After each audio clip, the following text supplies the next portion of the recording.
In April 2017, a video appeared online showing a young woman with her arms bandaged up to the elbows. She stared intensely at the camera, her youthful appearance contradicting the shocking crime she was accused of.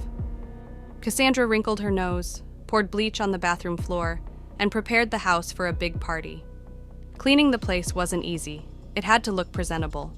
Her boyfriend, Johnny, helped seal the door frames with a white adhesive to block the smell, making sure no one could detect the odor of two bodies upstairs. In the small town of Lawrenceville, Georgia, strange events unfolded over a week. 3 couples in separate homes were attacked, with no signs of forced entry. On April 2, 2017, the first couple was found in their bed with their throats slit. The house was ransacked. 6 days later, on April 8th, the second couple was attacked as they entered their home, sprayed with bear repellent and beaten with metal bats. The next day, a third couple was found bleeding on the bathroom floor, barely alive. Investigators found connections between the couples. The third couple used the second couple's car, and intimate videos of the second pair were on the first couple's phone. Police hoped for answers from Johnny Ryder, 19, and Cassandra Bjorge, 17, once they regained consciousness in the hospital. Cassandra and Johnny were deeply infatuated. To Johnny, Cassandra was perfect, his soulmate. A trained martial artist, Cassandra had given up her practice due to emotional struggles, but her intense personality remained. Despite dating for only a few weeks, Johnny felt like they had been together forever. Police arrived at a suburban home that seemed eerily sealed shut. Inside, the house was in disarray, with cigarette butts, dirty dishes, and moldy food scattered around. Upstairs, they found 2 bodies, a man beaten and stabbed in his sleep, and an elderly woman, similarly killed. The couple, Wendy and Randall Bjorge, were Cassandra's grandparents. The day after the bodies were discovered, Johnny sent a chilling voice message to his mom, asking for forgiveness. Shortly after, Johnny and Cassandra were found unconscious in another apartment, having attempted to harm themselves. When Cassandra woke up in the hospital, she initially blamed her depression, but eventually admitted to the crime. She told police how she and Johnny waited for her grandparents to sleep before attacking. Johnny started by beating her grandfather. Cassandra, hearing the noise, struck her grandmother with a crowbar. The couple tied up the grandparents and demanded the safe code. Johnny stabbed her grandfather while Cassandra opened the safe, which contained $1,000. The couple used the money to buy food and party supplies, continuing to live in the house for a week with the bodies upstairs. The couple spent the money recklessly, even using Cassandra's grandmother's bank card when the cash ran out. They invited friends over for a party, masking the smell of decomposition with bleach and sealing the upstairs doors. None of the friends knew about the bodies in the house. Cassandra and Johnny's crime spree didn't stop there. On April 8th, they attacked Johnny's sister, Melissa, and her boyfriend with bear repellent and a baseball bat. Despite their injuries, Melissa and her boyfriend fought back, forcing Johnny and Cassandra to flee in Melissa's car. Eventually, police tracked the couple to a friend's apartment. Surrounded, they tried to harm themselves again, but were arrested. In custody, Cassandra remained emotionless, recounting the crimes in chilling detail. She described her resentment toward her grandparents, who had raised her after removing her from an abusive home. Though they had loved her, Cassandra claimed they had become overbearing. At their trial, Johnny and Cassandra pleaded guilty. They were sentenced to 2 life terms plus 21 years each, with eligibility for parole after 60 years. Many debated whether either would have committed these crimes without the other's influence, though most believed Cassandra was the mastermind. While Johnny expressed remorse, Cassandra showed none. The story ended with her relatives devastated, mourning the betrayal and loss of 2 people who had cared for her deeply. Melissa was kicked in the stomach multiple times, but managed to grab Cassandra's hair and rip out a clump. During this, the attackers kept spraying bear repellent, which mostly hit Melissa and her boyfriend. The struggle continued, with the attackers having the upper hand. It's uncertain what would have happened if Melissa's mom hadn't arrived and opened the front door. The attackers managed to escape through the back, but not before leaving Melissa with severe injuries, requiring 7 stitches and staples for a large gash on her head. Both she and her boyfriend were bruised, and he also had a broken tooth. Shocking was that Melissa didn't even recognize her brother Johnny and his girlfriend Cassandra, whom she'd only met once before. To make matters worse, the couple stole Melissa's car, leaving behind Randall Bjorge's vehicle, which they had initially used and parked in the backyard. Johnny and Cassandra had originally planned to hide in Melissa's home, waiting for family members to return one by one so they could kill them individually. However, they hadn't expected Melissa to return with her boyfriend, nor for Cassandra to drop Randall's car keys during the attack, forcing them to flee in Melissa's car. Later, the lingering bear repellent fumes caused severe irritation for both Johnny and Cassandra. They stopped at a store to buy milk, hoping it would relieve their burning skin. Meanwhile, police visited Melissa's house to take statements and became curious about the car the attackers had used. Checking the plates, officers discovered it belonged to Randall Bjorge. This led them to revisit his house, where they found the crime scene. In custody, Cassandra revealed their plan. First, they killed her grandparents. Next, they intended to kill Johnny's family, who disapproved of their relationship. Cassandra claimed she had issues with her grandparents because they kicked her out for staying out late. She also lived briefly in Johnny's car after leaving home. Although she had thought about killing her mother and stepfather later, Johnny discouraged it, citing the potential risk of encountering weapons at her mother's house. Cassandra's grandparents, Wendy and Randall, had fought to protect her from abuse in her mother's home, even obtaining emergency custody of her. Despite this, Cassandra chose to turn against the people who had saved her. Wendy had been aware of abuse allegations against Cassandra's stepfather and had taken steps to shield her, yet Cassandra felt her grandparents had outlived their purpose. Police noted the living room in Wendy and Randall's house was filled with pictures of Cassandra, showing their love and devotion. Yet Cassandra told police her grandparents no longer showed interest in her and only lectured her. She resented their disapproval of Johnny, and Johnny's family also disliked Cassandra. Together, the couple decided that both families had to die for them to start a new life together. Cassandra and Johnny dreamed of moving to Pensacola, Florida, but their actions suggested little thought about the long-term consequences. After killing Wendy and Randall, they lived in the house for a week, attempting to mask the smell of decomposition.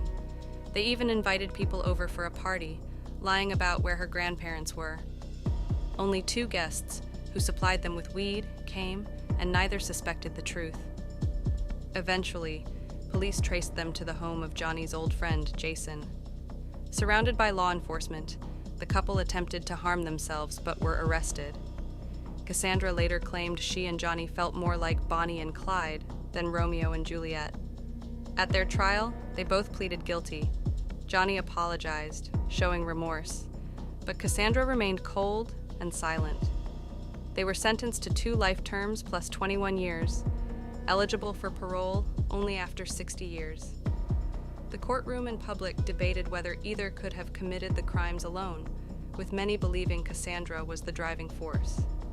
Cassandra's betrayal deeply hurt her surviving relatives, who couldn't fathom how someone so loved and protected could commit such heinous acts against her own family. The tragic tale concluded with the unimaginable loss of 2 devoted grandparents.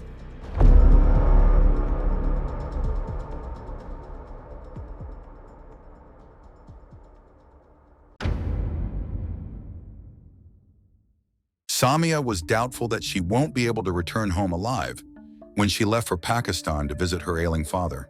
What was the reason behind this doubt? Does the family honor and reputation more valuable than anything else in the world? Samia Shahid was born on November 15, 1987 in Bradford, Yorkshire, United Kingdom. She grew up under the influence of a blend of British and Pakistani culture. Her parents owned a car rental business. Samia was a very friendly, cheerful, and lively girl and loved her father and family very much. She was ready to do anything for her father. Samia worked part-time at the Bradford post office and got almost everything she wanted. In Pakistani culture, family always came first, and most of the girls get married according to their parents' will. So when Samia turned 25, her parents decided it was time to go back to Pakistan for her marriage. Her parents chose a man named Muhammad Shakil as her spouse. He was from their village Pandari from Pakistan and was Samia's cousin. The main purpose of this marriage was to keep the land ownership within the family. Samia was not truly happy with the choice of parents, but she had to accept it. Before her marriage, she wrote a message to her friend that she is making the biggest mistake of her life and couldn't believe it was happening to her. Samia and Shakil had a lavish wedding on February 27, 2012. After marriage, they moved into their own home in Pandari. Samia lived in this house with her husband for 4 months before returning to Bradford in June 2012, while her husband Shakil stayed in Pakistan waiting for immigration documents. When Samia returned to UK, her friends noticed that she had changed and was acting differently. She was repenting on her decision of marrying Shakil. In August, she sent a message to her friend that she wanted to die. She hated her life and no longer could bear Shakil. After 6 months, Samia's friends felt a change in her behavior. Now she seemed cheerful, happy, and smiling as before. The reason behind this was a man named Ali. Ali was also from Pakistan, but he had British citizenship and worked in Dubai. They initially met online and became friends. In October 2013, Samia met him in person and felt attracted towards him. Samia told Ali about her current situation. She knew that she could spend a happy life with Ali, but for this she needed to divorce Shakil. She couldn't divorce through a British court, since their marriage was not registered under British law. So she approached the Islamic Sharia Council. Samia also converted from Sunni to Shia sect in Islam because Ali was a Shia Muslim. Samia managed to get divorced from Shakil through Sharia court and then secretly married with Ali in September 2014 in Leeds. After marriage, Ali had to return to Dubai for work, and his young wife stayed in Bradford, waiting for a visa to join him. Samia's parents came to know about her divorce from Shakil in May 2015 and strongly disapproved her actions. They claimed that divorce was invalid because Islamic Sharia Council had no legal authority. Ali knew that Samia would never be safe if she stayed in Bradford, so he managed to get the documents ready, and Samia flew to Dubai the same month. As soon as she left for Dubai, her parents reported to police that their daughter is missing. When they learned about Samia's secret marriage with Ali, they refused to accept it and considered it as adultery. They even threatened the cleric of Islamic Sharia Council for helping Samia in her sin. Samia was living happily in Dubai, and soon she contacted her parents and tried to convince them, but they did not accept Ali as their son-in-law. For them, their family reputation and honor were highly important, and Samia had disrespected their honor, so they were not ready to forgive her. In June 2016, Samia learned that Shakil's mother, her aunt, had died. She loved her aunt very much, so she decided to go to Pakistan for her funeral. Although she knew that it would be risky and life-threatening because Shakil's family was furious about her decision and felt that she had brought shame to the family. Ali did not agree with her decision to visit Pakistan and advised her not to take the risk. Samia agreed and postponed her plan, but after a few days she received a call of her mother from Pakistan that her father is seriously ill and his health has significantly deteriorated and he might not survive. Samia became very upset to hear this news, and after much consideration, she made the final decision to go to Pakistan. Ali was very upset too, but he could not convince Samia to change her decision. On July 14, 2016, Samia flew to Pakistan. Before her flight, she sent a message to her friend. She wrote in the message, "Pray that I return alive." After reaching Pakistan, she visited her aunt's grave on July 18th with her father. Ali was continuously in contact with her and worried about her safety. Samia was supposed to fly home in 2 days, but on July 20th, she stopped responding to Ali's messages. That same day, Samia's father reported in Pandari's police station that her daughter had died after falling from stairs. He told the police that she was living with her husband in that house in Pandari. When police asked about her husband, Samia's father told that he did not know that where he was. No one had seen him since Samia's death. Samia's family buried her the same day, and police reports stated that no injuries or visible signs of violence were found on her body. Ali received the news of her death from Samia's cousin, who told him that she died of a heart attack. Ali did not believe it and reached Pakistan immediately. He went to Pandari police station and reported that his wife had been killed and explained the whole story of her forced marriage to Shakil. Police understood that it could be an honor killing, but could do nothing because the body had been buried. Ali tried to get the autopsy report and eventually received it, which stated that a reddish-brown bruise was found on her neck, and the cause of death was listed as strangulation. Ali suspected that the police was bribed to conceal the true cause of death. Therefore, he immediately held a press conference in Pakistan and shared the photographs of the bruise on Samia's neck with media. He wanted to get justice for her and to find out the brutal killer.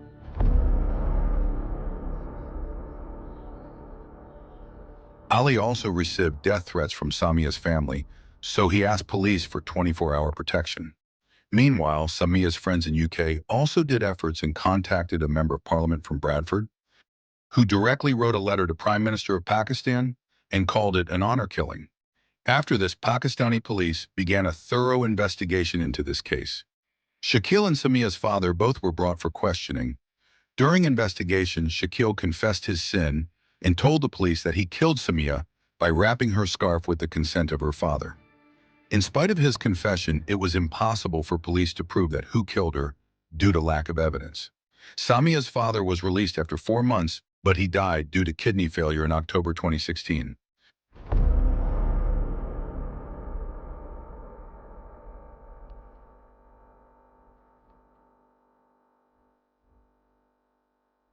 While in September 2018, after 2 years in custody, Shakil was also released on bail. Despite his police confession, it was insufficient for conviction in Pakistan. This was the tragic end of a young woman who was killed by whom she trusted and loved.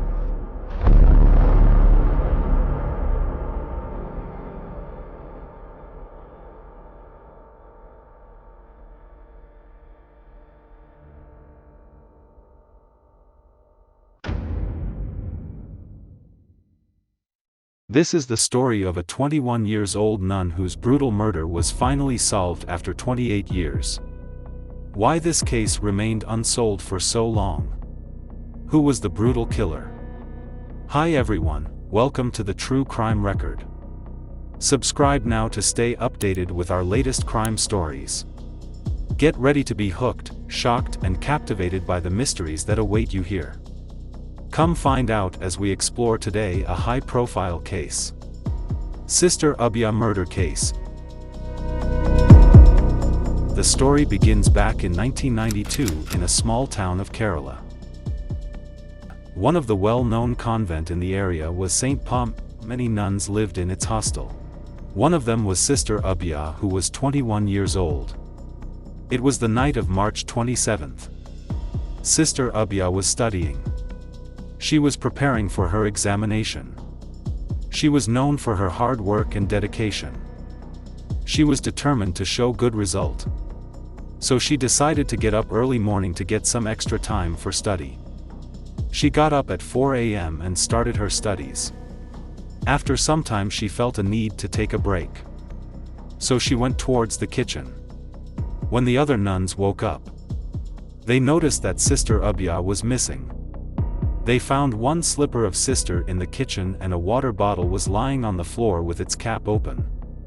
They searched for her and soon they found the other slipper near the convent's well. When they looked inside the well, Sister Abhiha's dead body was lying there. Her body was pulled out of the well. All the girls were in shock. Police was called. A local police officer arrived and after routine procedures he wrote a report and sent the body for autopsy. During autopsy, doctors found head injury and listed the cause of death as drowning. Even though she was having head injury, still cause of death was marked as suicide. Most of the people did not believe on this report. They felt that someone was trying to hide the truth because the incident took place inside a convent and this incident was very unusual for such a place. After initial investigation, the case was handed over to Crime Branch. After a few months, the Crime Branch released its report and confirmed that Sister Abhiha's death was suicide. The people in Kerala were not believing on this report. Now the case had become a huge topic of discussion. Due to public pressure, the case was passed to a higher authority of CBI Central Bureau of Investigation, which started its investigation from the beginning. CBI talked to the witnesses again and started collecting evidences, but then a strange thing happened. A CBI officer held a press conference in 1994 and told the media that he had been pressurized to declare the case as a suicide. Therefore, he decided to leave his job. Public was surprised on this news. They could not understand from where this pressure was coming and why it was so difficult to solve this case. Anyhow, CBI team carried on its investigation, and after 3 years in 1996, they declared a report which stated that we believe this should be treated as a murder case. So the investigation continued, and by 1999, they came to the conclusion that Sister Abhiha did not take her own life. It was a murder. CBI team admitted that, "We knew that it was a murder, but who is the killer we still don't know." The court refused to accept this report. So another team was appointed, and in 2005, they presented their investigation report in the court and told that they could not identify the killer. Once again, the court refused to accept this report. The court rejected the report, and in 1999, yet another investigation team was assigned to the case. This new team brought together a group of doctors to re-examine Sister Abhiha's post-mortem findings. They identified injuries that had been overlooked in the initial autopsy. These injuries, including severe head trauma, pointed strongly to the possibility of murder rather than suicide, reigniting hope for justice in what had become a long and tangled case. For years, the case remained cold, with investigators running into dead ends. Then, in 2007, a surprising witness came forward, changing the trajectory of the investigation. A petty thief named Raju, who had been active in Kottayam during 1992, admitted to being at the convent on the night of Sister Abhiha's murder. Raju explained that he had climbed into the convent with the intention of stealing copper wires from the roof. However, what he saw that night stayed with him for years. Raju claimed to have witnessed suspicious activity involving Father Thomas Kator, Father Jose Puthrakale, and Sister Sefi. He saw them moving stealthily around the convent, their behavior raising questions about what they were doing at such an unusual hour. Although Raju knew what he saw was strange, he stayed silent out of fear of being accused of trespassing and theft. His conscience eventually compelled him to come forward and share his observations with the police. Rather than investigating his claims, the authorities turned on Raju, accusing him of the murder. He was detained for 58 days and allegedly tortured, with police trying to force a confession out of him. According to Raju, he was offered bribes, including money, a job, and help for his children's education, in exchange for taking the blame. When that failed, he claimed they threatened him with false charges. Despite the pressure, Raju refused to give in, maintaining his innocence and insisting on the truth of what he had witnessed. His resilience played a crucial role in keeping the investigation alive. Based on Raju's testimony, the CBI identified 3 suspects in 2008, Father Thomas Kator, Father Jose Puthrakale, and Sister Sefi. To gather more evidence, investigators conducted narcoanalysis tests on the suspects. These tests revealed shocking details about the events of March 27, 1992. According to the narco test findings, Sister Abhiha had woken up early that morning to study. While in the kitchen, she accidentally stumbled upon the 3 suspects in a compromising situation. Fearing that she might expose them, they panicked. Sister Sefi reportedly grabbed an axe from the kitchen and struck Abhiha on the head, causing fatal injuries. Together, they dragged her lifeless body to the well and disposed of it to cover up their crime. Despite these revelations, the case faced further delays when the narco test recordings were found to be heavily tampered with.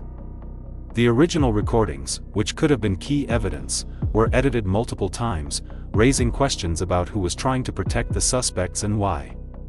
The tampering caused significant setbacks in the investigation, but public outrage and media pressure ensured that the case stayed in the spotlight. Over time, more evidence was gathered, strengthening the case against the accused. After years of delays and court proceedings, the Kerala High Court finally delivered its verdict in 2020. Father Thomas Kadawar and Sister Sefi were convicted of murder and sentenced to life imprisonment. They were also fined 5 lakh rupees each for their roles in the brutal killing of Sister Abhiha. However, Father Jose Puthrakale was acquitted due to a lack of sufficient evidence tying him to the crime. The verdict marked the end of a 28-year-long fight for justice. The case of Sister Abhiha stands out as one of India's longest and most controversial murder investigations. It revealed deep flaws in the judicial and investigative systems, including corruption, mishandling of evidence, and external pressures to derail the pursuit of justice. Despite these obstacles, the perseverance of investigators, activists, and key witnesses like Raju ensured that the truth eventually came to light. Sister Abhiha's murder serves as a grim reminder of the importance of transparency and accountability in investigations. It highlights how even the most sacred spaces can be tainted by crime and corruption. Yet, the case also shows the power of resilience and determination, as the efforts of many people, especially a petty thief with the courage to speak out, helped uncover the truth and bring the culprits to justice. This story is a testament to how justice, even delayed, can still be achieved.